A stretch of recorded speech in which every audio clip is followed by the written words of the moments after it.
हम आज दोस्तों के साथ आए हैं। हमारे दोस्त आए डेरा बुट्टी से और पंजगूर से। हम आज ख़ास यहाँ पे रोश और लांदी खाने के लिए आए हैं।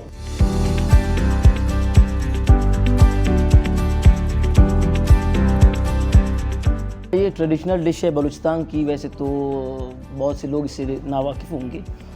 तो ये बहुत बेहतरीन चीज़ है, सर्दियों की खुराक है। तो इस गोश्त को ये रिज़र्व करते हैं, उसके बाद इसको बनाया जाता है, बहुत ही टेस्टी होता है।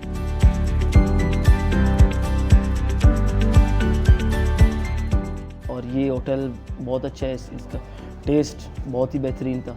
मस्ट ट्राई करें एक मरतबा यहाँ पे आके। बलूचिस्तान की स्पेशल सौगात कहीं बलोचों और पठानों की, यहाँ पे उनको ट्राई करना चाहिए, उनको बहुत मज़ा आएगा।